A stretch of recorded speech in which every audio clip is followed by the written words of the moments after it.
উন্নত চিকিৎসার জন্য শরীফ ওসমান হাদিকে সিঙ্গাপুরে নিয়ে যাওয়া হচ্ছে। এই মুহূর্তে আমরা আপনাদেরকে দেখানোর চেষ্টা করছি একটি আইসিইউ অ্যাম্বুলেন্সে করে শরীফ ওসমান হাদিকে রাজধানীর এভার কেয়ার হাসপাতাল থেকে এয়ারপোর্টের উদ্দেশ্যে রওনা হয়েছেন।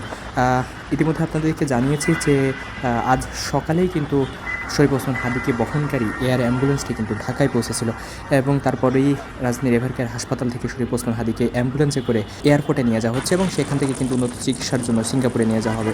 দর্শক, এর আগে গত শুক্রবার নির্বাচনী প্রচারণা চলাকালে শরীফ ওসমান হাদিকে গুলিবিদ্ধ করা হয়েছিল। রাজধানীর বিজয়নগর পানির ট্যাঙ্ক এলাকায় কিন্তু এই ঘটনা ঘটেছিল। তারপরেই উন্নত চিকিৎসার জন্য তাকে রাজধানীর এভার কেয়ার হাসপাতালে ভর্তি করা হয়েছিল। প্রথমে তাকে ঢাকা মেডিকেলে নিয়ে যাওয়া হলেও সেখান থেকে পরিবারের ইচ্ছা অনুযায়ী কিন্তু রাজধানীর এভার কেয়ার হাসপাতালে নিয়ে যাওয়া হয়েছিল এবং এর মধ্যে দেখছেন যে উন্নত চিকিৎসার জন্য তাকে সিঙ্গাপুরে নিয়ে যাওয়া হচ্ছে।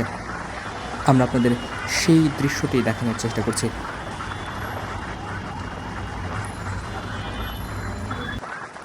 মূলত গত শুক্রবার জুম্মার নামাজের পরে নির্বাচনী প্রচারণার জন্য রাজধানীর বিজয়নগর এলাকায় গিয়েছিলেন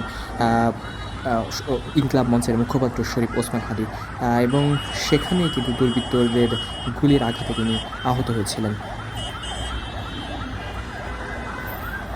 এবং তারপরে উন্নত চিকিৎসার জন্য তাকে ঢাকা মেডিকেলে নিয়ে যাওয়া হয়েছিল এবং দেখছেন যে এখন উন্নত চিকিৎসার জন্য তাকে সিঙ্গাপুরে নিয়ে যাওয়া হচ্ছে। সিঙ্গাপুরে নিয়ে যাওয়ার জন্য অ্যাম্বুলেন্সে করে থেকে রাজধানীর এভার কেয়ার হাসপাতাল থেকে এয়ারপোর্টের উদ্দেশ্যে রওনা করা।